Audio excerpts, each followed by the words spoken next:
हम्म, तो अ, उस दिन मैंने आप लोगों को एरे वगैरह बताया था, कैसे एरे को डिक्लेयर करते हैं। ठीक है, वो पार्ट हम लोगों का हो चुका है। अब नेक्स्ट जो टॉपिक है दैट इज कंस्ट्रक्टर। ठीक है, तो कंस्ट्रक्टर हम लोग सी प्लस प्लस में ऑलरेडी देख चुके हैं। ठीक है, कंस्ट्रक्टर हम लोगों ने देखा है, तो थोड़ा सा देख लेते हैं फिर से।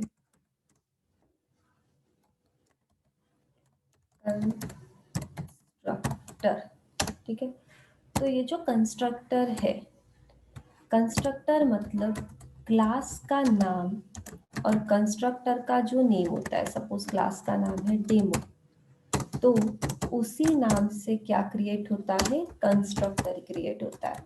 ठीक है, उसी सेम नाम से क्या होगा, कंस्ट्रक्टर क्रिएट होगा। सो क्लास का नाम और कंस्ट्रक्टर का नाम सेम होता है।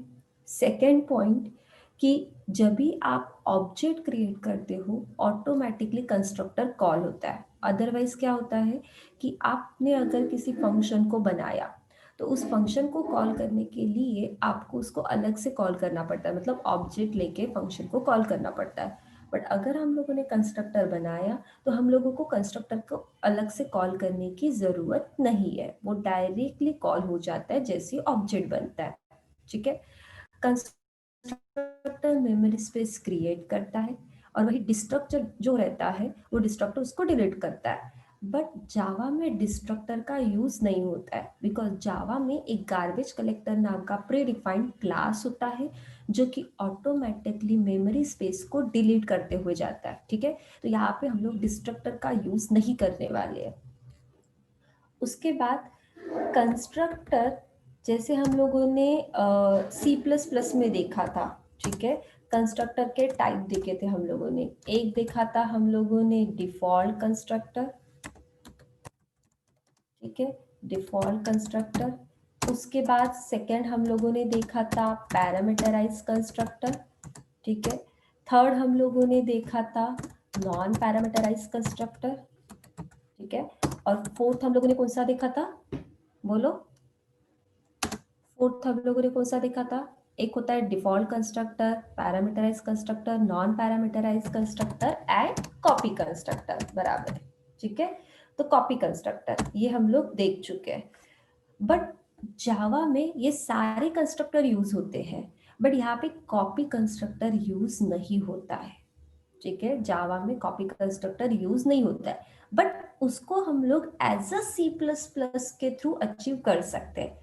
मतलब कि डिफॉल्ट कंस्ट्रक्टर से ऑब्जेक्ट जो क्रिएट होगा उस ऑब्जेक्ट के थ्रू हम लोग कॉपी कंस्ट्रक्टर कर सकते हैं। ठीक है, होता नहीं है कॉपी कंस्ट्रक्टर, बट उसको हम लोग अचीव कर सकते हैं, तो ये हम लोग देखेंगे। ठीक है, उसके बाद यहाँ पे हम लोग और देखने वाले हैं दैट इज कंस्ट्रक्टर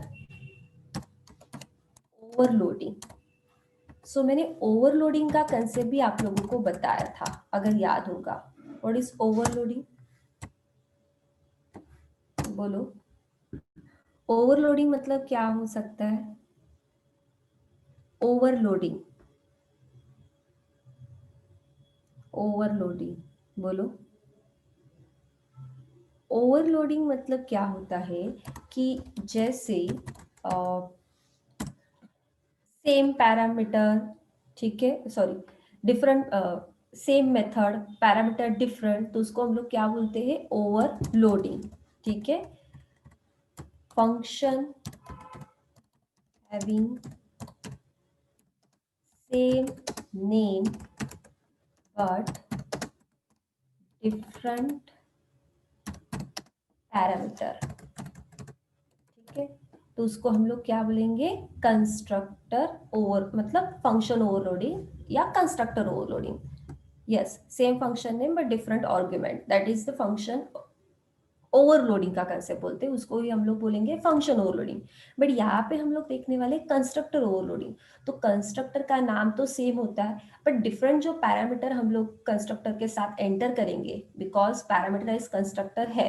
तो अगर आप कंस्ट्रक्टर के साथ डिफरेंट पैरामीटर यूज करते हो तो उसको हम लोग क्या करें, क्या बोलेंगे, कंस्ट्रक्टर ओवरलोडिंग। मतलब एक ही नाम के मल्टीपल कंस्ट्रक्टर होंगे, पैरामीटराइज ही कंस्ट्रक्टर होंगे, बट उस पैरामीटर में डिफरेंट टाइप के डेटा टाइप्स होंगे, तो उसको हम लोग बोलेंगे कंस्ट्रक्टर ओवरलोडिंग। जैसे फंक्शन ओवरलोडिंग होता है, वैसे ही क्या होता है, कंस्ट्रक्टर ओवरलोडिंग होता है। ठीक है, तो ये भी हम लोग पढ़ेंगे आज।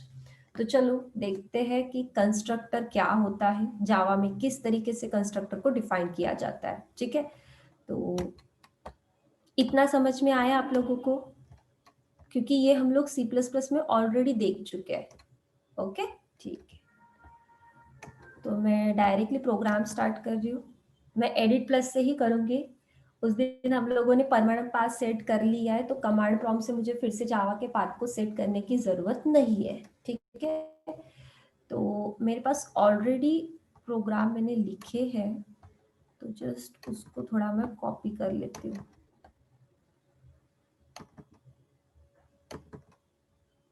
ये प्रोग्राम मैं आपको दे दूंगी। मैम वो एडिट प्लस का कौन सा वर्जन यूज करना है? कोई भी यूज मैम वो कर सकते हो। 5.3 किया था, तो उसमें परचेस करने का बोल रहा था वो यूजर ने, मैं रिकॉर्ड। नहीं, अच्छा हाँ मैंने आपको ठीक है, मैं भेज दूंगी आपको, टेंशन मत लो। ऐसा कुछ नहीं है, तुम लोग कौन सा क्या डाउनलोड कर रहे हो पता नहीं चल रहा है। ठीक है, मैं भेज दूंगी, कोई प्रॉब्लम नहीं है। क्या कर रही थी मैं,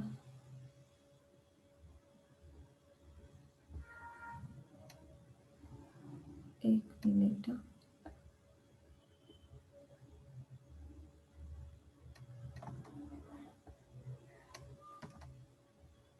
मुझे जावा की फाइल देखनी है। ठीक है, ये एक तो सारी प्रोग्राम को ले लेती हूँ कॉपी।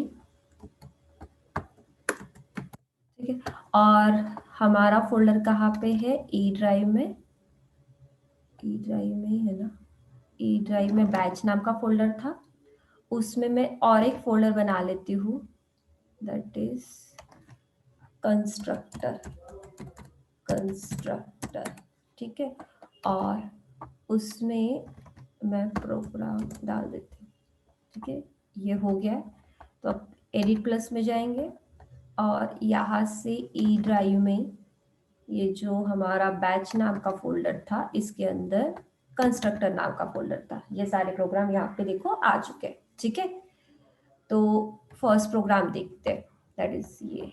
ठीक है, और मैं कमांड प्रॉम्प्ट भी ओपन कर लेती हूँ। यहाँ पे मुझे जावा का पाथ सेट करने की जरूरत नहीं है, तो डायरेक्टली ई ड्राइव डालूंगी। ई ड्राइव में आ चुके cd स्पेस बैच नाम का फोल्डर, और बैच नाम के फोल्डर के अंदर और कौन सा फोल्डर है, कंस्ट्रक्टर, क्योंकि मुझे उसके प्रोग्राम को रन करना है, कंस्ट्रक्टर के अंदर के प्रोग्राम को। सो cd batch slash constructor, enter. तो हम लोग अभी कहाँ पे है, ई ड्राइव के अंदर बैच नाम के फोल्डर के अंदर, कंस्ट्रक्टर के फोल्डर के अंदर है। तो यहाँ पे आप डायरेक्टली प्रोग्राम को अभी रन कर सकते हो। तो पहले प्रोग्राम देख लेते हैं। सो ये जो प्रोग्राम है दैट इज डिफॉल्ट कंस्ट्रक्टर। कौन सा कंस्ट्रक्टर है ये, डिफॉल्ट कंस्ट्रक्टर। सो क्यों यहाँ पे मैं बोल रही हूँ डिफॉल्ट कंस्ट्रक्टर है, क्योंकि जब भी आप क्लास के अंदर कोई कंस्ट्रक्टर को डिफाइन नहीं करते हो, तो बाय डिफॉल्ट एक कंस्ट्रक्टर इनबिल्ड होता है। ठीक है, बाय डिफॉल्ट डिफॉल्ट कंस्ट्रक्टर होता ही है किसी भी प्रोग्राम में। अगर क्लास बनता है तो डिफॉल्ट कंस्ट्रक्टर वहां पे अवेलेबल होता है। तो यहाँ पे देखो, जैसे कि एक स्टूडेंट वन नाम का क्लास बनाया, और उसी नाम से हम लोगों ने प्रोग्राम को भी सेव किया है। ठीक है, तो स्टूडेंट वन नाम का ही डिफॉल्ट कंस्ट्रक्टर यहाँ पे क्रिएट हुआ है। ठीक है, बट आपको दिख नहीं रहा है वो। ठीक है, तो यहाँ पे एक आईडी वेरिएबल लिया, नेम भी लिया है हम लोगों ने, और डिस्प्ले नाम का एक प्री डिफाइंड फंक्शन, मतलब डिस्प्ले एक फंक्शन हम लोगों ने डिक्लेयर किया है। ठीक है, प्री डिफाइंड नहीं है, डायरेक्टली डिस्प्ले नाम का फंक्शन मैंने लिखा है। अब इसके बाद system dot out dot println, ID को हम लोगों ने डायरेक्टली प्रिंट किया, प्लस उसके बाद स्पेस दिया हम लोगों ने, और नेम को प्रिंट किया। यहाँ पे मैंने आईडी और नेम की वैल्यू कुछ डिफाइन नहीं की है। ठीक है, तो हम लोगों ने क्या किया, उसको डायरेक्टली प्रिंट किया। तो अगर मैं किसी वेरिएबल की वैल्यू जावा में डिफाइन नहीं करती हूँ, तो बाय डिफॉल्ट आईडी और नेम क्या प्रिंट होगा, जरा बताओ तो। आईडी और नेम की वैल्यू, हाँ, ID equals to 0 and name की वैल्यू क्या होगी? नल, ब्लैंक नहीं होगी। कैरेक्टर होता है तो फिर ब्लैंक होता है, बट स्ट्रिंग होता है तब क्या होता है? नल होता है। ठीक है, वेरी गुड। तो यहाँ पे आईडी की वैल्यू 0 और नेम की वैल्यू नल होगी। ठीक है, अब ये सब कुछ कहाँ पे डिक्लेयर है? क्लास के अंदर डिक्लेयर है, वेरिएबल भी क्लास के अंदर डिक्लेयर है और डिस्प्ले फंक्शन भी क्लास के अंदर डिक्लेयर है। तो अगर मुझे क्लास के डेटा मेंबर को या फंक्शन को मेन के अंदर यूज करना है तो हम लोग क्या बनाते हैं? ऑब्जेक्ट बनाते हैं। तो सेम इसमें भी हम लोग ऑब्जेक्ट बनाएंगे। तो यहाँ पे देखो कैसे ऑब्जेक्ट बन रहा है, क्लास का नाम, ठीक है, S1 नाम का ऑब्जेक्ट, न्यू, फिर से क्या आया है? स्टूडेंट1। बट ये क्या है? कंस्ट्रक्टर। क्यों? क्योंकि राउंड ब्रैकेट है इसीलिए। ठीक है, तो यहाँ पे मैंने एक ऑब्जेक्ट बनाया, उस ऑब्जेक्ट के थ्रू मैंने डिस्प्ले फंक्शन को कॉल किया है। ठीक है, तो आप फिर से एक ऑब्जेक्ट बनाना चाहते हो तो फिर से एक ऑब्जेक्ट बना लो S2 नाम का, और उसके थ्रू भी कंस्ट्रक्टर कॉल हुआ है, दैट इज डिफॉल्ट कंस्ट्रक्टर, और उसमें भी हम लोगों ने डिस्प्ले फंक्शन को क्या किया है? कॉल किया है। क्यों डिस्प्ले फंक्शन को कॉल किया? क्योंकि उसके अंदर ही आईडी और नेम की वैल्यू प्रिंट होने वाली है। ठीक है, और ये जो डिस्प्ले फंक्शन है वो किसके अंदर है? क्लास के अंदर। तो इसको ऑब्जेक्ट के थ्रू ही कॉल करना जरूरी है। क्लियर है इतना? क्लियर? ठीक है, अगर आपको इसको यूजर से वैल्यू देना होगा तो आप क्या कर लो, यहाँ पे डेटा इनपुट स्ट्रीम लिख दो। ठीक है, यहाँ से वैल्यू पास कर लो और डिस्प्ले वाले फंक्शन में उसको प्रिंट कर दो, दैट्स इट। ठीक है, तो ये भी आप डेटा इनपुट स्ट्रीम का यूज करके कर सकते हो। ओके, तो इसको मैं जस्ट सेव कर रही हूँ और रन करके देखते कि आउटपुट कैसे आएगा। तो क्लास का नाम है दैट इज स्टूडेंट, पहले कंपाइल जावा सी student1 डॉट जावा। तो ये हो चुका है कंपाइल, इसको करते अभी रन, student1 और जावा, जावा student1, इससे क्या हो जाएगा? रन हो जाएगा। एंटर, ये देखो 2 बार हम लोगों ने ऑब्जेक्ट क्रिएट किया और 2 बार उसकी वैल्यू को प्रिंट किया। तो वैल्यू में डिफरेंशिएट मतलब डिफरेंस नहीं दिखाई देगा आपको, क्योंकि हम लोगों ने कुछ वैल्यू दी ही नहीं है उसमें। तो आईडी की वैल्यू जितनी बार आप उसको प्रिंट करोगे वो 0 ही आएंगे जब तक आप वैल्यू असाइन नहीं करते हो। सेम स्ट्रिंग में भी क्या आएगा? नल ही आएगा जब तक आप वैल्यू असाइन नहीं करते हो। ठीक है, क्लियर है आप लोगों को? ओके, तो ये जस्ट एक डिफॉल्ट कंस्ट्रक्टर को यूज किया है। ठीक है, तो अब नेक्स्ट देखते हैं। ठीक है,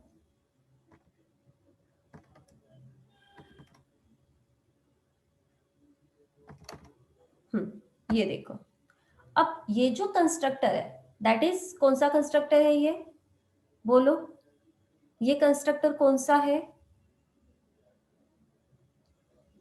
यस, पैरामीटराइज कंस्ट्रक्टर। कौन सा कंस्ट्रक्टर है ये? Parameterize constructor. ठीक है, तो देखो क्लास है स्टूडेंट4 नाम का, ठीक है, जिसमें आईडी और नेम डिक्लेयर किया है, उसमें एक कंस्ट्रक्टर डिफाइन किया है दैट इज स्टूडेंट4। ठीक है, क्लास का नाम और कंस्ट्रक्टर का नाम सेम है। ठीक है, ये देखो कंस्ट्रक्टर का कोई रिटर्न टाइप होता है क्या? नहीं। जैसे फंक्शन का रिटर्न टाइप होता है इन, विदाउट रिटर्न, विथ रिटर्न, ठीक है, ऐसे फंक्शन के रिटर्न टाइप होते हैं, बट कंस्ट्रक्टर का कोई रिटर्न टाइप नहीं होता है। ठीक है, तो यहाँ पे स्टूडेंट4 नाम का एक कंस्ट्रक्टर लिया है, बट ये जो कंस्ट्रक्टर है वो कैसा है? पैरामीटराइज है, क्योंकि इसके ब्रैकेट के अंदर कुछ तो है, that is parameter. So that is parameterize constructor. ठीक है, अब इसके बाद हम लोग क्या कर रहे हैं? ये कंसेप्ट आपको पता है कि यहाँ पे डिफरेंट वेरिएबल लेते हैं और यहाँ पे हम लोग डिफरेंट डालते हैं। ठीक है, actual to formal, sorry formal to actual का वैल्यू का कंसेप्ट होता है। ये फॉर्मल वैल्यू है और ये जो फॉर्मल वैल्यूज होती है वो किस में जाती है? एक्चुअल वेरिएबल में जाती है। ठीक है, जो कि हम लोग ऑलरेडी ऊपर डिक्लेयर कर चुके हैं। तो यहाँ पे सी में सेम सेम लिखा तो चलता था, जावा C++ में डिफरेंशिएट करना पड़ रहा था आपको, फॉर्मल टू एक्चुअल जा रही थी वैल्यू, और वही सेम कंसेप्ट जावा में आता है। आपको यहाँ पे फॉर्मल वेरिएबल डिक्लेयर करने पड़ते हो और जो भी फॉर्मल वेरिएबल में वैल्यू आप डिक्लेयर करते हो वो कहाँ पे जाएगी, आईडी, और आई की वैल्यू आईडी में जाएगी, एन की वैल्यू कहाँ पे जाएगी, नेम में जाएगी। तो यहाँ पे पैरामीटराइज में आई की वैल्यू आईडी में जा रही है, एन की वैल्यू नेम में जा रही है। और डिस्प्ले फंक्शन में आईडी को भी प्रिंट कर दिया, /t फॉर स्पेसिंग, और नेम को भी प्रिंट कर दिया। ठीक है, इन दोनों वैल्यू को हम लोगों ने प्रिंट कर दिया।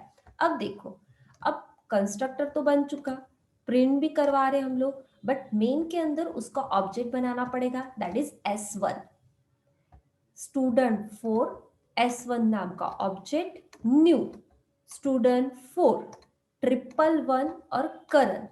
ठीक है, अब देखो ये जो वैल्यू यहाँ से पास हो रही है, ये कंस्ट्रक्टर के थ्रू जो वैल्यू पास हो रही है, ठीक है, क्यों पास हो रही है, बिकॉज हम लोगों ने पैरामीटराइज कंस्ट्रक्टर देख रहे हैं।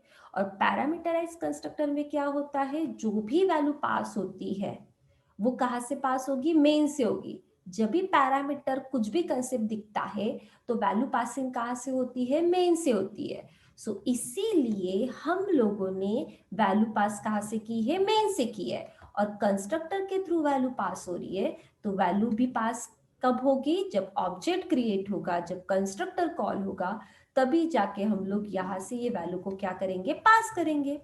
तो यहाँ पे ये 111 और करण फर्स्ट ऑब्जेक्ट के थ्रू जाएगा आई में और एन में, आई की वैल्यू आईडी में, एन की वैल्यू नेम में जाएगी। और वही S1 डॉट डिस्प्ले कर दिया तो फर्स्ट वैल्यू प्रिंट होगी 111 करण, ठीक है, और सेकेंड ऑब्जेक्ट के थ्रू फिर से वैल्यू पास कर रहे तो तब वैल्यू पास होगी 222 आर्यन। तो ये डिस्प्ले फंक्शन क्या करेगा, उसको कॉल करेगा। इतना समझा। ये है पैरामीटराइज कंस्ट्रक्टर।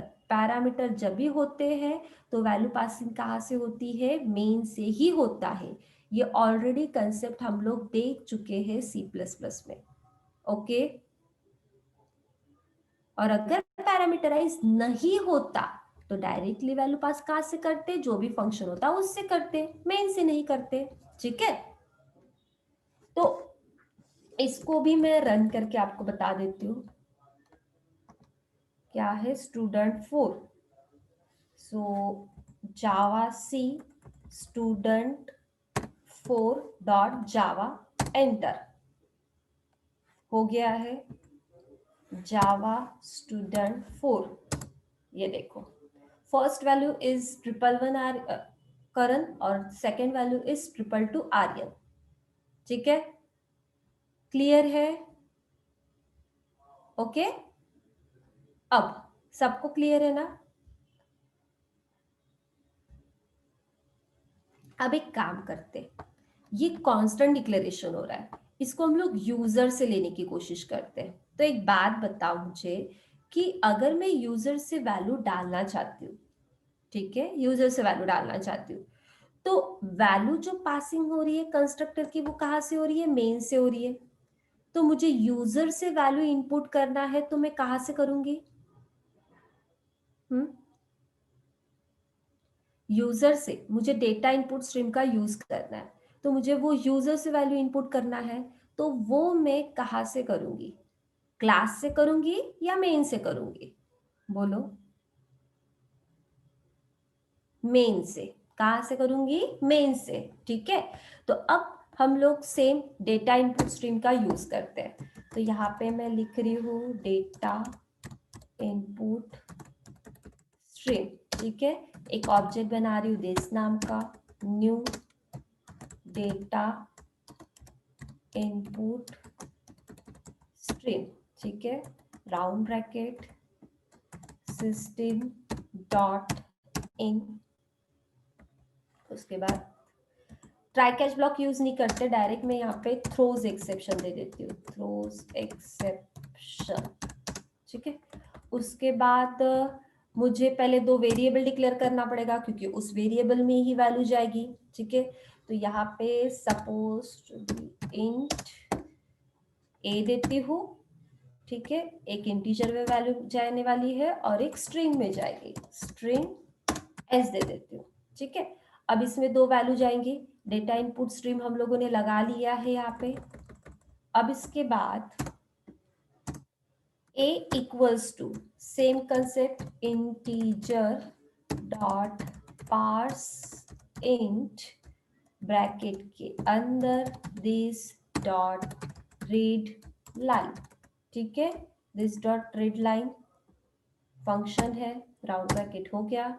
अब स्ट्रिंग पास करना है, so s equals to directly this dot read line, ठीक है, दिस डॉट रीड लाइन, ये हो गया सेमीकोलन, ठीक है। अब ये तो चलो हो गया है, 2 वैल्यू पास कर चुके हैं हम लोग, बट अब ये 2 जो वैल्यू हम लोगों ने डाली है, मतलब यूजर से मैं वैल्यू इनपुट करना चाहती हूँ इंटीजर और स्ट्रिंग फॉर्मेट में, तो ये वैल्यू अभी कहाँ पे जाएगी, इस कंस्ट्रक्टर में जाएगी। ये क्या था, कांस्टेंट वाला था, ठीक है, वैल्यू पास तो आपको यही से करनी थी, ठीक है, बट मुझे अभी क्या करना है, मैं फर्स्ट वाले कंस्ट्रक्टर से नहीं करती हूँ, सेकेंड वाले से करती हूँ। तो ये 222 की जगह पे आ जाएगा a, और यहाँ पे डायरेक्ट कांस्टेंट डिक्लेरेशन की जगह पे आ जाएगा s, ठीक है, मतलब a की वैल्यू एज इंटीजर में जाएगी और s की वैल्यू एज स्ट्रिंग में जाएंगी। यहाँ पे सीक्वेंस मैटर करेगा, ठीक है, सीक्वेंस मैटर करेगा। तो यहाँ पे जाएगी, जो भी वैल्यू आप डालोगे इंटीजर में a चला जाएगा और स्ट्रिंग में s जो भी स्ट्रिंग डालोगे वो चला जाएगा। फर्स्ट ऑब्जेक्ट को मैंने कुछ नहीं किया है, वो कांस्टेंट डिक्लेरेशन प्रिंट होगा, बट सेकेंड ऑब्जेक्ट जब क्रिएट किया था उसमें हम लोग यूजर से वैल्यू इनपुट करना चाहते हैं, तो वही हम लोगों ने डेटा इनपुट स्ट्रीम का यूज किया है, ठीक है। बट इसके पहले जस्ट एक सेट स्टेटमेंट डाल देती हूँ, system dot out dot print L N, ठीक है, उसमें हम लोग लिखेंगे enter the ID and name, ठीक है। तो पहले ये ऑब्जेक्ट, ये जो ऑब्जेक्ट है पहले ये ऑब्जेक्ट कॉलिंग होगा, ठीक है, क्योंकि इसको हम लोगों ने कॉल किया, तो पहले कांस्टेंट डिक्लेरेशन प्रिंट होगा, देन सेकेंड वाले ऑब्जेक्ट में जब हम लोग जाएंगे तो फिर ये हम लोगों को पूछेगा, ठीक है। तो ये कैसे होगा, a की जो भी वैल्यू हम लोग एंटर करेंगे वो जाएगा i में जाएगा, s की वैल्यू जो हम लोग एंटर करेंगे वो जाएगी n में, a की वैल्यू id में, s की वैल्यू जो भी पास करेंगे वो नेम में जाएगी, और डिस्प्ले फंक्शन क्या करेगा, जो id हम लोगों ने डाली है वो प्रिंट करेगा और नेम जो हम लोगों ने डाला है वो प्रिंट करेगा, ठीक है। ये करने के बाद ही वो यूजर से इनपुट करेगा। अब इसी प्रोग्राम को, ये तो हो गया, बट इसमें अब लोगों ने पैकेज को इंपोर्ट नहीं किया है, तो पैकेज आपको इंपोर्ट करना पड़ेगा, that is import java.io.star semicolon, ठीक है, सेव। अब इसको रन करते हैं, पहले कंपाइल student4.java, कंपाइल सक्सेसफुली, वो नोट है उसको इग्नोर करना है, ठीक है, एंड देन रन student4, ठीक है, सेमीकोलन, ये देखो could not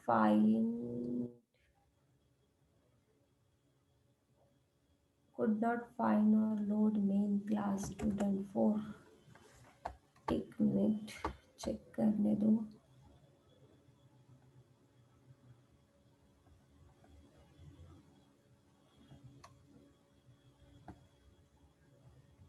ठीक है, ये रन हो चुका है, सेमीकोलन दिया था इसकी वजह से वो एरर आ रहा था, ठीक है। अब आईडी डाल देते हैं,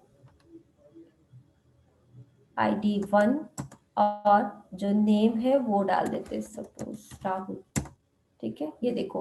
और पहले क्या प्रिंट हो रहा है, 111, और उसके बाद क्या प्रिंट होगा, करण, और सेकेंड में जो हम लोगों ने डाला है वो 1 प्रिंट हो रहा है, और जो हम लोगों ने नेम डाला है वो प्रिंट हो रहा है। बट इसने ये पहली बार क्यों पूछा, मतलब क्या होना चाहिए था, पहले जो कांस्टेंट वाला था वो प्रिंट होना चाहिए था, और उसके बाद क्या होना चाहिए था कि जो हम लोग एंटर कर रहे हैं वो पूछना चाहिए था। ये ऐसा इसीलिए प्रिंट हुआ है बिकॉज हम लोगों ने ये कैसे स्टेप बाय स्टेप एग्जीक्यूट करेगा, मेन मेथड, ठीक है।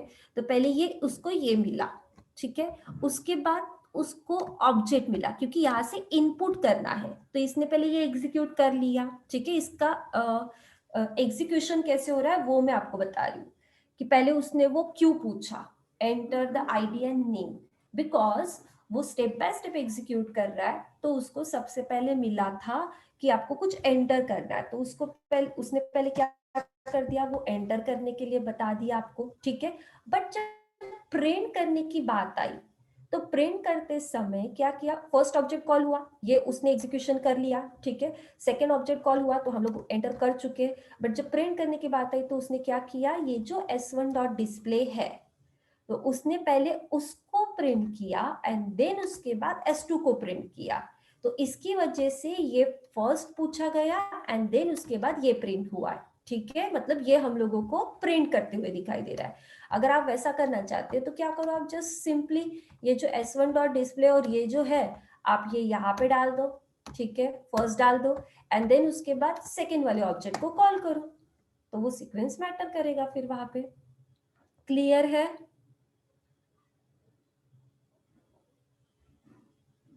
समझा क्या? ठीक है। तो ये हो गया यूजर से, यूजर से आप वैल्यू इनपुट कर सकते हो, ठीक है, यूजिंग डेटा इनपुट स्ट्रीम। अब उसके बाद सो आई होप आप लोगों को पैरामीटराइज कंस्ट्रक्टर क्लियर हुआ होगा, ठीक है। पैरामीटराइज कंस्ट्रक्टर हम लोग C++ में भी देख चुके हैं, बट यहाँ पे किस तरीके से एग्जीक्यूट करते हैं वो मैंने आप लोगों को बताया, ठीक है। तो जस्ट सिंपली एक क्लास बनाया, एक कंस्ट्रक्टर लिया दैट इज पैरामीटराइज कंस्ट्रक्टर। उसके बाद मेन के अंदर हम लोगों ने उसका ऑब्जेक्ट बनाया, पैरामीटर है तो हमेशा वैल्यू पास होती है मेन से, ये मैं आप लोगों को C++ में भी बोल रही थी, ठीक है। पैरामीटर है तो वैल्यू पास होती है मेन से, चाहे फंक्शन पैरामीटर हो या कंस्ट्रक्टर पैरामीटर हो, ठीक है। अगर वही कंसेप्ट पैरामीटर नहीं होता है तो जो भी वैल्यू पास होती है वो कहाँ से होती है, क्लास के थ्रू, बट है तो मेन के थ्रू, ठीक है। तो इससे भी ये पैरामीटराइज कंस्ट्रक्टर में भी वैल्यू पास कर ली, वैल्यू एक कांस्टेंट डिक्लेरेशन दी है, एक दी है यूजर से, यूजर से जब भी वैल्यू पास होती है तो आप डेटा इनपुट स्ट्रीम का यूज कर लो, जो मैंने अभी तक आपको बताया है। कमांड लाइन से भी होता है और स्कैनर से भी होता है, जो हम लोग देखेंगे आगे, ठीक है। तो ये हो चुका है यहाँ पे, फिर उसके बाद दोनों को प्रिंट कर दिया, ठीक है। तो ये हो चुका हम लोगों का पैरामीटराइज कंस्ट्रक्टर, ठीक है, जिसमें कांस्टेंट डिक्लेरेशन भी और यूजर से भी। क्लियर है इतना?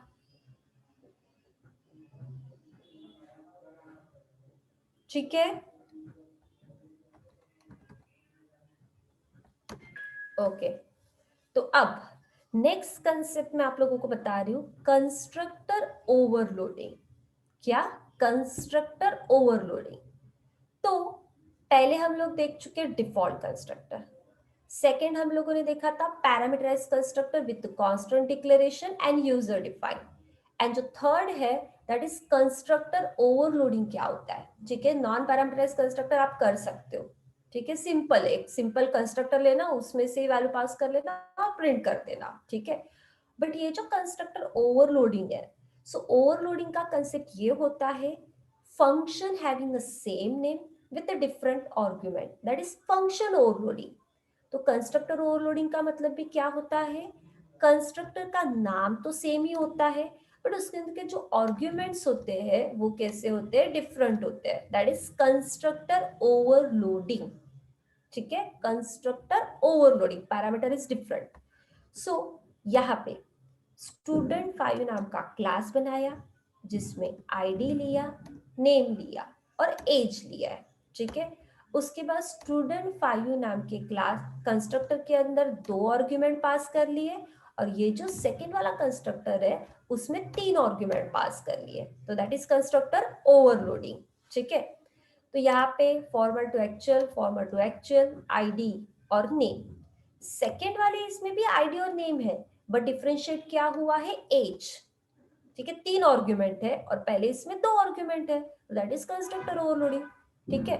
सेम सेम होते तो नहीं होता, दैट इज ओवरराइडिंग, ठीक है। उसमें भी 2 आर्गुमेंट, इसमें भी और 2 आर्गुमेंट, वो भी सेम, तो that is overriding, not overloading. ठीक है, अब ये हो गया। डिस्प्ले फंक्शन में आईडी, नेम और एज तीनों को प्रिंट कर दिया एक ही डिस्प्ले फंक्शन लेके। ठीक है, आप डिफरेंट भी ले सकते हो। पहले इसमें आप आईडी और नेम को प्रिंट करो, सेकेंड वाले फंक्शन के अंदर आप आईडी, नेम और एज को प्रिंट करो, ऐसा कर सकते हो। बिकॉज आप लोग देखो कि फर्स्ट कंस्ट्रक्टर में 2 है, सेकेंड कंस्ट्रक्टर में 3 है, और डिस्प्ले फंक्शन एक है जिसमें तीनों को प्रिंट किया है।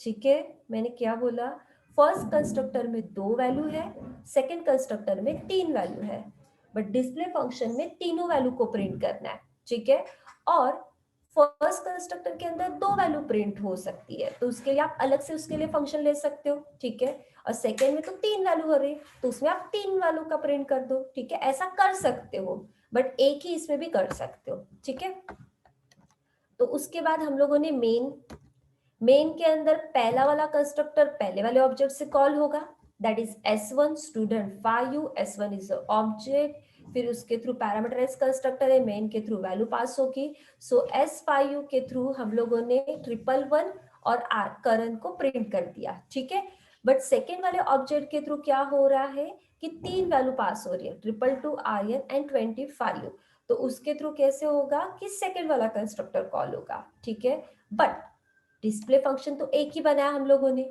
तो वो दोनों ऑब्जेक्ट के थ्रू हम लोगों ने उसी को ही प्रिंट किया। तो मुझे एक बात बताओ कि S1 डॉट डिस्प्ले फंक्शन से जब ये फर्स्ट वाला कंस्ट्रक्टर कॉल होगा तो इसमें 111 और करण दिया है। ठीक है, ये जो 111 और करण जो है वो जाएगा फर्स्ट वाले कंस्ट्रक्टर में, और बाहर से वो आईडी और नेम में जाएगा, बट S1 के थ्रू हम लोगों ने डिस्प्ले फंक्शन को कॉल किया, तो यहाँ पे आईडी और नेम की वैल्यू तो 111 और करंट प्रिंट होगी, बट एज की वैल्यू क्या प्रिंट होगी? क्या? 0। यस, 0 प्रिंट होगी। क्यों? क्योंकि फर्स्ट वाले कंस्ट्रक्टर को प्रिंट जब हमको करना है, फर्स्ट वाले कंस्ट्रक्टर में 2 आर्ग्यूमेंट डाले। ठीक है, फर्स्ट वाले कंस्ट्रक्टर में 2 आर्ग्यूमेंट डाले, और उसको अगर मुझे प्रिंट करना है तो 2 आर्ग्यूमेंट जा रहे, डिस्प्ले फंक्शन में तो 3 प्रिंट कर रहे हैं, तो इसीलिए आईडी की वैल्यू तो 111 प्रिंट करेगा, नेम की वैल्यू करंट प्रिंट करेगा, बट एज में तो हम लोगों ने फर्स्ट कंस्ट्रक्टर से कुछ डाला ही नहीं है, तो बाय डिफॉल्ट एज की वैल्यू जो होगी, ठीक है, तो एज इज इंटीजर, तो जो एज होगी वो प्रिंट करेगा, दैट इज 0। क्लियर है? ठीक है, और सेकेंड वाले कंस्ट्रक्टर में क्या होगा कि सेकेंड वाले कंस्ट्रक्टर में तो तीनों में वैल्यू डालनी है, तो तीनों की वैल्यू 3 जगह वो प्रिंट करेगा, क्या? 222 आर्यन, और एज क्या प्रिंट करेगा? 25। यहाँ पे एज ब्लैंक नहीं है। ठीक है, यहाँ पे एज ब्लैंक नहीं है। ठीक है, तो अब इसको हम लोग रन करके देख लेते हैं, इसको सेव कर लेती हूँ। That is constructor overloading. ठीक है, javac student 5U dot जावा,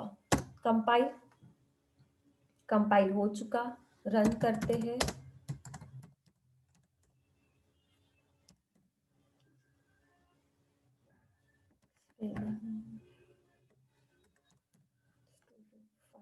ठीक है, ये देखो, पहले वाला कंस्ट्रक्टर 2 वैल्यू प्रिंट कर रहा था, बट जो थर्ड वैल्यू थी वो हम लोगों ने इनपुट ही नहीं की थी, तो वो बाय डिफॉल्ट 0 प्रिंट कर रहा है, बिकॉज एज इज इंटीजर, तो बाय डिफॉल्ट इंटीजर की वैल्यू होती है 0। सेकेंड वाले कंस्ट्रक्टर में प्रॉपर 3 वैल्यू एंटर की है, तो वो तीनों वैल्यू को क्या कर रहा है? प्रिंट कर रहा है, तो that is constructor overloading. Clear?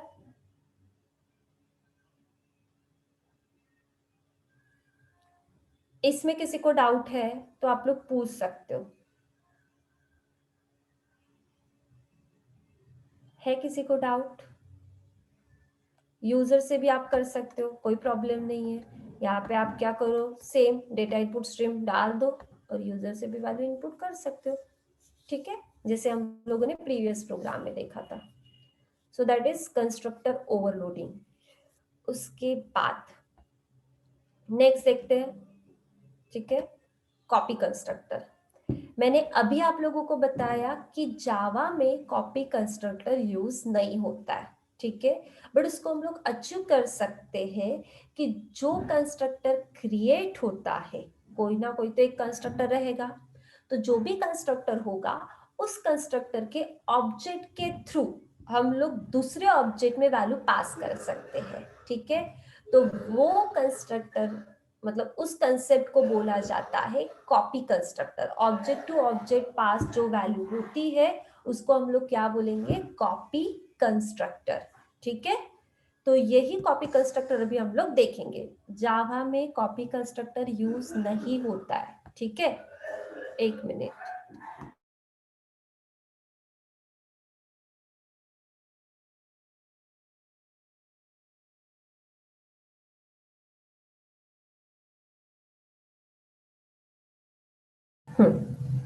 तो जावा में कॉपी कंस्ट्रक्टर यूज नहीं होता है, ठीक है। उसको हम लोग अचीव कर सकते हैं कि कोई कंस्ट्रक्टर रहेगा जिसके ऑब्जेक्ट के थ्रू आप दूसरे ऑब्जेक्ट में वैल्यू डाल के उसी कंसेप्ट को हम लोग कॉपी कंस्ट्रक्टर में क्रिएट कर सकते हैं, ठीक है। या आप क्लोन मेथड का यूज करके भी जावा में कॉपी कंस्ट्रक्टर देख सकते हो। तो पहले देखते हैं हम लोग कॉपी कंस्ट्रक्टर कैसे यूज होगा। तो यहाँ पे देखो, एक स्टूडेंट 6 नाम का क्लास बनाया जिसके अंदर आईडी है और नेम है। उसके बाद एक स्टूडेंट 6 नाम का कंस्ट्रक्टर क्रिएट किया जो कि है पैरामीटराइज कंस्ट्रक्टर। कौन सा कंस्ट्रक्टर है, पैरामीटराइज कंस्ट्रक्टर। अब यहाँ पे ये जो कंस्ट्रक्टर क्रिएट हुआ है जिसमें हम लोगों ने आईडी और नेम की वैल्यू एंटर करवाई है, बट यहाँ पे आप देख सकते हो स्टूडेंट 6 नाम का फिर से कंस्ट्रक्टर किया गया बनाया है, बट यहाँ पे देखो स्टूडेंट 6 नाम का फिर से एक कंस्ट्रक्टर लिया है, बट वो कंस्ट्रक्टर कैसा है, ये जो कंस्ट्रक्टर बना है उसी का डेटा हम लोग क्या कर रहे हैं, कॉपी कर रहे हैं, ठीक है। बट कैसे करेंगे, ऑब्जेक्ट के थ्रू। ये C++ में देख चुके हम लोग, ठीक है, ये कंसेप्ट देख चुके हम लोग। सो ये जो कंस्ट्रक्टर दिख रहा है वो इसी कंस्ट्रक्टर का नाम है, बट उसका हम लोगों ने क्या लिया है, जस्ट एक ऑब्जेक्ट लिया है। मैंने अभी बताया कि ऑब्जेक्ट का यूज करके आप कंस्ट्रक्टर को क्रिएट कर सकते हो, ठीक है। सो यहाँ पे s.id और s.name मतलब कि जो फर्स्ट कंस्ट्रक्टर बनाया है उसका ऑब्जेक्ट डॉट आईडी, उसका जो ऑब्जेक्ट रहेगा और उसके ऑब्जेक्ट्स के थ्रू हम लोग आईडी को लेंगे और उसी के ऑब्जेक्ट के थ्रू हम लोग नेम को लेंगे। और वो जो भी ऑब्जेक्ट डॉट आईडी और ऑब्जेक्ट डॉट नेम है वो कहाँ पे जाएगा, इस आईडी और नेम में जाएगा। तो ये जो आईडी और नेम वो किसका रहेगा, इस कॉपी कंस्ट्रक्टर का रहेगा, ठीक है। और वही डेटा हम लोग कॉपी कर रहे हैं, डिस्प्ले फंक्शन में डिस्प्ले कर रहे हैं। और यहाँ पे मेन में आएंगे तो पैरामीटराइज कंस्ट्रक्टर है, वैल्यू पास मेन से करनी है उसको। तो यहाँ पे क्लास का ऑब्जेक्ट बनाएंगे, ऑब्जेक्ट के बाद कॉपी सिंपल कंस्ट्रक्टर जो पैरामीटराइज कंस्ट्रक्टर है उसको कॉल करेंगे जिसमें 111 और करण जाएगा। सो 111 और जो करण है वो जाएगा इस पैरामीटराइज कंस्ट्रक्टर में। आईडी और नेम में वैल्यू सेट हो चुकी है। उसके बाद अब मुझे इसको कॉल करना है। तो हमारे पास ऑलरेडी एक कंस्ट्रक्टर में डेटा है और वो कौन सा है, ये पैरामीटराइज कंस्ट्रक्टर, और जिसमें डेटा क्या है, 111 और करण। तो उसी कंस्ट्रक्टर का जो ऑब्जेक्ट रहेगा दैट इज S1। तो यहाँ पे जब हम लोग सेकेंड वाले कंस्ट्रक्टर का ऑब्जेक्ट बनाएंगे, ये देखो सेकेंड कंस्ट्रक्टर का ऑब्जेक्ट है S2, उसका जब मैं ऑब्जेक्ट बनाऊंगी तो ये सेकेंड वाले कंस्ट्रक्टर को कॉल करेगा, ठीक है। यहाँ पे नॉर्मल पैरामीटर डाले हैं क्या, नहीं। अगर नॉर्मल पैरामीटर होते मतलब 222 आर्यन या आपका नाम आईडी ऐसे अगर आप डालते तो वो किसको कॉल करता, पैरामीटराइज कंस्ट्रक्टर को। बट यहाँ पे हम लोगों ने आर्गुमेंट डाली ही नहीं है, तो ये जो कंस्ट्रक्टर कॉल कर रहा है वो किसको कॉल करेगा, कॉपी कंस्ट्रक्टर को। तो S2 जो ऑब्जेक्ट बनाया that is copy constructor, constructor आ गया। S1 उसके ब्रैकेट के अंदर क्या डाला है, S1, क्योंकि अभी मैंने आप लोगों को बताया कि जब भी कॉपी कंस्ट्रक्टर होता है तो कोई एक कंस्ट्रक्टर होगा, उसके ऑब्जेक्ट के थ्रू आप सेकेंड वाले ऑब्जेक्ट में डेटा पास कर सकते हो। तो हमारे पास ऑलरेडी वैल्यू है S1 के अंदर, S1 यहाँ पे हम लोग लिखेंगे और ये जो ऑब्जेक्ट है, ये ऑब्जेक्ट की वैल्यू, इस ऑब्जेक्ट में ऑलरेडी 111 और करण है वैल्यू, तो ये जो ऑब्जेक्ट है, ये वैल्यू ऑब्जेक्ट कहाँ पे जाएगा, इस ऑब्जेक्ट में। ठीक है, कभी भी वैल्यू जो पास होती है वो वेरिएबल टू वेरिएबल होती है और ऑब्जेक्ट टू ऑब्जेक्ट होती है। सो यहाँ पे S1 की जो भी वैल्यू है वो S में जाएगी, और S ID S नेम जो कि S1 में ऑलरेडी है, 111 करण, तो ये जाएगा S.id S.name में, और ये वैल्यू जाएगी ID और नेम में, और ये जो ID और नेम की वैल्यू है वो किसकी रहेगी, अभी कॉपी कंस्ट्रक्टर वाले कंस्ट्रक्टर की। ठीक है, और वो किसकी है, S2 की। तो जब भी हम लोग S2 डॉट डिस्प्ले करेंगे तो हमारे पास फिर से डेटा क्या आया है, 111 और करण। मतलब फर्स्ट वाले कंस्ट्रक्टर के ऑब्जेक्ट के थ्रू सेकेंड वाले कंस्ट्रक्टर में डेटा जो पास होते हैं, सेकेंड वाले कंस्ट्रक्टर के ऑब्जेक्ट में डेटा जो पास होता है उसको हम लोग क्या बोलेंगे, कॉपी कंस्ट्रक्टर। क्लियर?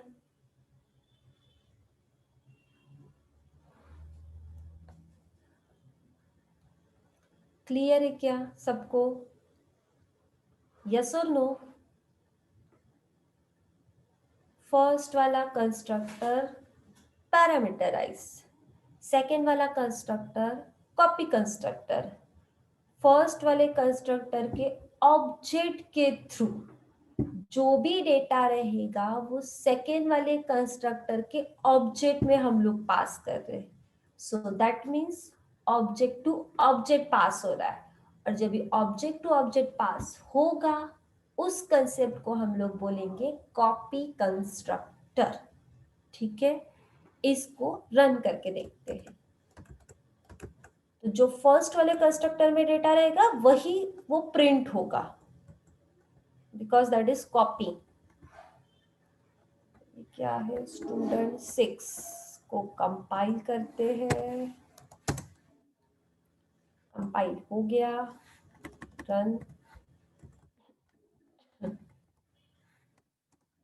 ये देखो, फर्स्ट वाले कंस्ट्रक्टर में तो ऑलरेडी डेटा डाला था, सेकेंड वाले कंस्ट्रक्टर में फर्स्ट वाले कंस्ट्रक्टर का डेटा कॉपी हो रहा है अभी, और वो भी कैसे, ऑब्जेक्ट के through, that is copy constructor. ठीक है,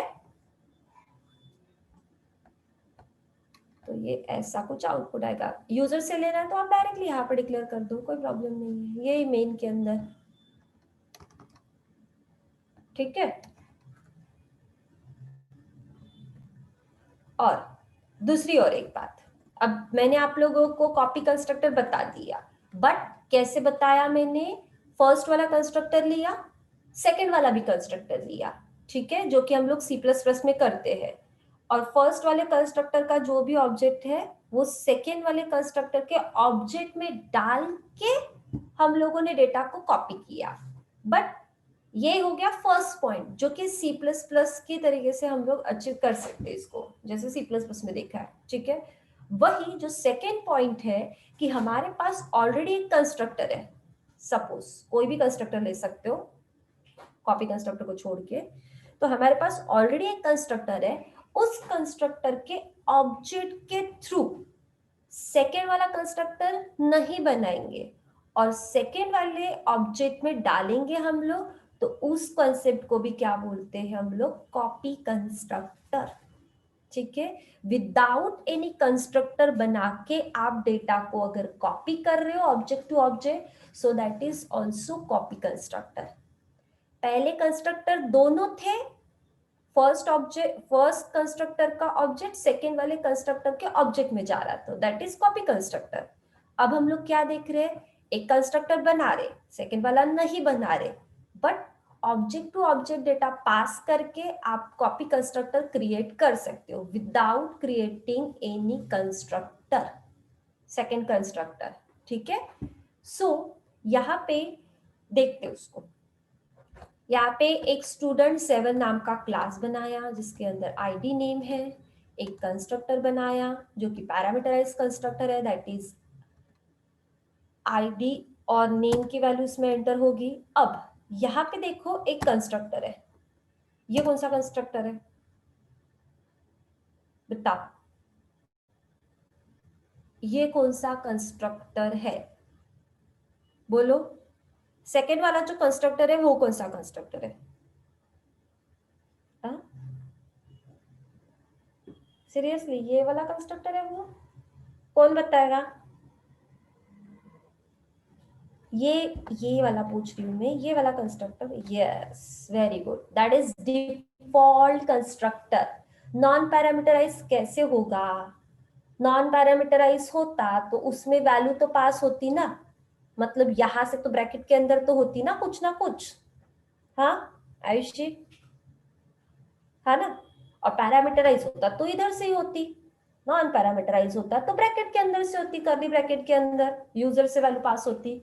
but that is default constructor. Default constructor में आप डेफिनेशन दो या ना दो, या कंस्ट्रक्टर बनाओ या ना बनाओ, सो दैट मीन्स डिफॉल्ट कंस्ट्रक्टर, इसमें कोई वैल्यू पास नहीं होती है। ठीक है, तो यहाँ पे आप देखो, डिस्प्ले नाम का एक फंक्शन बनाया जिसके अंदर हम लोगों ने कुछ प्रिंट किया है। यहाँ पे जस्ट प्रिंट हुआ है आईडी और नेम की वैल्यू। ठीक है, उसके बाद यहाँ पे एक स्टूडेंट 7 नाम का कंस्ट्रक्ट क्लास है जिसका एक ऑब्जेक्ट बनाया, और उस ऑब्जेक्ट के थ्रू हम लोगों ने यहाँ पे पैरामीटराइज कंस्ट्रक्टर कॉल किया है। ठीक है, पैरामीटराइज में 111 और करण जाएगा। 111 और जो करण है वो कहाँ पे जाएगा? इस कंस्ट्रक्टर में, जिसमें आई की वैल्यू चली जाएगी और नेम की वैल्यू चली जाएगी। ठीक है, अब सेकेंड वाला जो कंस्ट्रक्टर है दैट इज डिफॉल्ट कंस्ट्रक्टर। इस डिफॉल्ट कंस्ट्रक्टर को भी मुझे कॉल करना है, तो आप जस्ट सिंपली एक क्लास का ऑब्जेक्ट बना के उसको प्रिंट करवा दो। ठीक है, मतलब कि जो स्टूडेंट 7 नाम का क्लास है उसका S2 नाम का ऑब्जेक्ट बनाया, और उसका जो कंस्ट्रक्टर बनाया वो इस तरीके से बनाया। देखो, ये अगर देखा जाए तो ये नॉन पैरामीटराइज कंस्ट्रक्टर को भी कॉल कर सकता है या डिफॉल्ट कंस्ट्रक्टर को भी कॉल कर सकता है, क्योंकि डिफॉल्ट और नॉन पैरामीटराइज का कॉलिंग सेम ही होता है, खाली पैरामीटराइज का कॉलिंग थोड़ा डिफरेंट होता है, और कॉपी कंस्ट्रक्टर का क्योंकि उसके ब्रैकेट के अंदर कुछ आता है। बट यहाँ पे अगर देखा जाए तो हम लोगों ने कोई नॉन पैरामीटराइज कंस्ट्रक्टर लिया ही नहीं है, खाली क्या लिया है? Default constructor. सो यहाँ पे ये जो डिफॉल्ट कंस्ट्रक्टर है स्टूडेंट 7 नाम का, उसको हम लोगों ने कॉल किया है, ऑब्जेक्ट क्या बनाया है? S2। ठीक है, उसके बाद अब यहाँ पे हम लोग क्या कर रहे हैं कि object to object data pass कर रहे हैं। क्या कर रहे हैं? Object to object data. जो हम लोगों ने डिफॉल्ट कंस्ट्रक्टर बनाया है उस डिफॉल्ट कंस्ट्रक्टर का डेटा हम लोग जो भी ऑब्जेक्ट बनाया है उस ऑब्जेक्ट में हम लोग फर्स्ट वाले कंस्ट्रक्टर के डेटा को कॉपी कर रहे हैं, बिकॉज ये हमको दिखाना है कॉपी कंस्ट्रक्टर। देखो, डिफॉल्ट कंस्ट्रक्टर बनाया, नहीं बनाया होता तो भी बाय डिफॉल्ट एक कंस्ट्रक्टर होता ही है। ठीक है, अब डिफॉल्ट कंस्ट्रक्टर का एक ऑब्जेक्ट है, मैंने अगर यहाँ यहीं पे लिखा होता, ये कर्ली ब्रैकेट के अंदर ही लिखा होता, so that is copy constructor as a concept of C++। ठीक है, बट यहाँ पे हम लोगों ने वो नहीं लिखा। हम लोग क्या कर रहे हैं, जो हम लोगों ने डिफॉल्ट कंस्ट्रक्टर का एक ऑब्जेक्ट बनाया दैट इज S2, उस S2 में हम लोग S1 की वैल्यू पास कर रहे हैं, बट वो कहाँ पे कर रहे हैं? मेन के अंदर। ठीक है, यही कंसेप्ट अगर इधर होता तो that is copy constructor C++ जैसा, बट वो कंसेप्ट कहाँ पे है? मेन के अंदर, विदाउट क्रिएटिंग एनी कंस्ट्रक्टर। ठीक है, जिस डिफॉल्ट वाले कंस्ट्रक्टर का ऑब्जेक्ट ले रहे दैट इज S2। सो हमारे पास जो डेटा है वो S1 में है, S1 dot I D, S1 dot name. जो S1 डॉट आई डी और नेम में डेटा है वो किस में पास कर रहे? S2। और यहाँ पे हम लोगों ने क्रिएशन कर दिया आईडी और नेम का, तो हमारे पास जो भी आईडी और नेम है वो सेकेंड वाले ऑब्जेक्ट में जारी है, बट सेकेंड वाले ऑब्जेक्ट में भी कहाँ पे जाएगी? आईडी और नेम में ही जाएगी। ठीक है, अब बोल सकते हो कि डिफॉल्ट वाला कंस्ट्रक्टर क्या बन चुका है? Copy constructor. बट वो कहाँ से? मेन से। हम लोगों ने वहां पे वैल्यू पास किया है क्या क्लास के अंदर? नहीं। अगर क्लास से करते हैं तो एक कंस्ट्रक्टर का डेटा दूसरे कंस्ट्रक्टर पे कॉपी हो रहा है, दैट इज कॉपी कंस्ट्रक्टर वाला C++ का कंसेप्ट। बट ये विदाउट क्रिएटिंग कंस्ट्रक्टर हम लोग डेटा जो पास कर रहे हैं वो ऑब्जेक्ट टू ऑब्जेक्ट कर रहे हैं, ठीक है, और वो भी कहाँ से कर रहे हैं, मेल से कर रहे हैं। तो अब हम लोग यहाँ पे s1 डॉट डिस्प्ले जिसमें आईडी और नेम की वैल्यू प्रिंट होगी, 111 करंट जो कि फर्स्ट ऑब्जेक्ट के थ्रू प्रिंट कर रहे हैं हम लोग, और सेकेंड ऑब्जेक्ट के थ्रू भी जब हम लोग प्रिंट करेंगे तो हमारे पास सेकेंड ऑब्जेक्ट में भी वैल्यू आ चुकी है अभी, तो वो सेम प्रिंट हो गए 111 और करंट। पहले अगर ये नहीं करते, ये अगर इतना कंसेप्ट नहीं करते तो सेकेंड वाले कंस्ट्रक्टर में कुछ प्रिंट नहीं होता, ठीक है।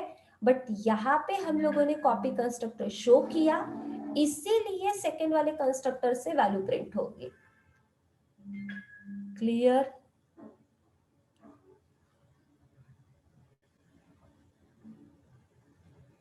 क्लियर है क्या सबको?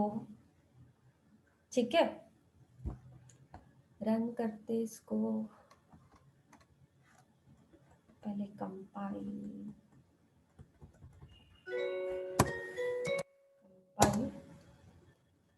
ठीक है, और उसके बाद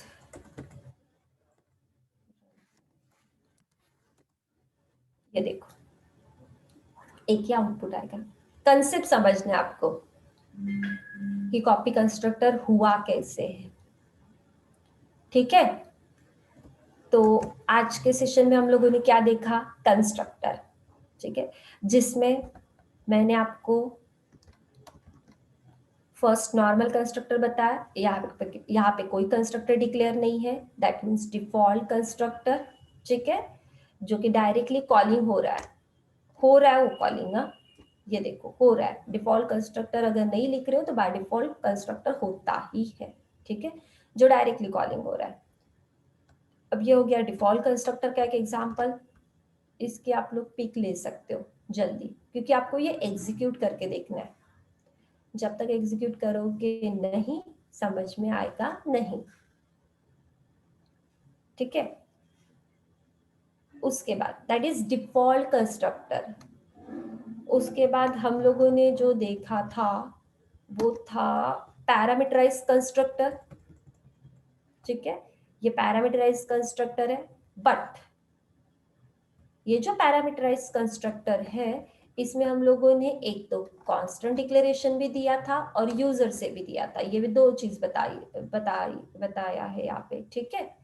एक है कांस्टेंट डिक्लेरेशन और एक है यूजर से, that is data input stream. So ये एक कंसेप्ट है पैरामीटराइज कंस्ट्रक्टर का, इसकी भी फोटो ले लो जल्दी से।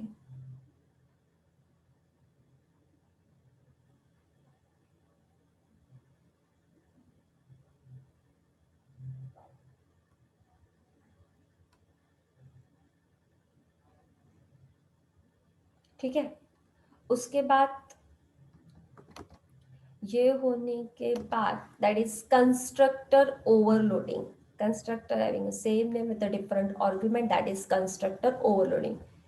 और एक कंस्ट्रक्टर बना सकते हो आप लोग, ऐसा नहीं है कि दो ही कंस्ट्रक्टर से कंस्ट्रक्टर ओवरलोडिंग होगा, नहीं, एक से ज्यादा भी कंस्ट्रक्टर बना के डिफरेंट आर्गुमेंट डाल के आप कंस्ट्रक्टर ओवरलोडिंग का कंसेप्ट बता सकते हो, ठीक है।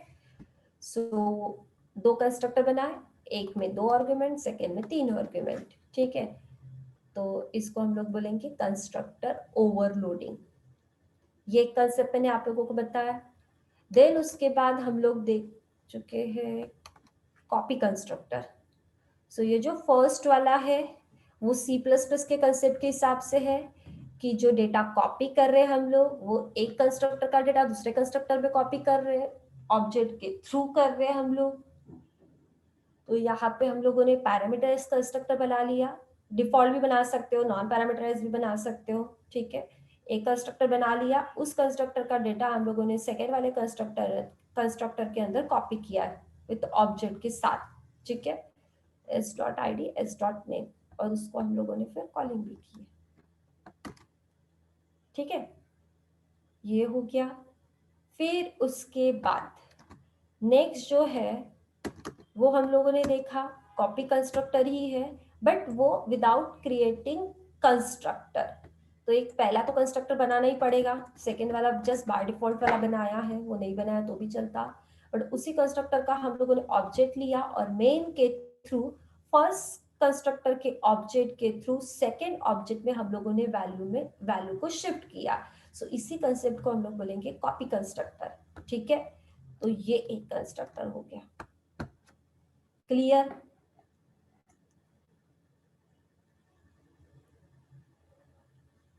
क्लियर है सबको?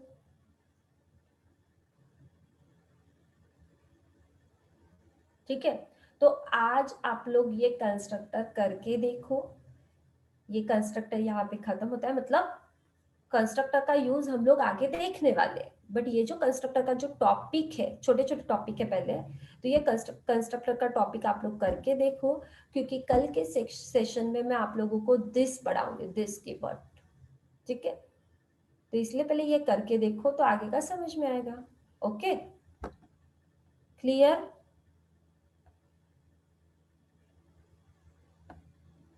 ठीक है।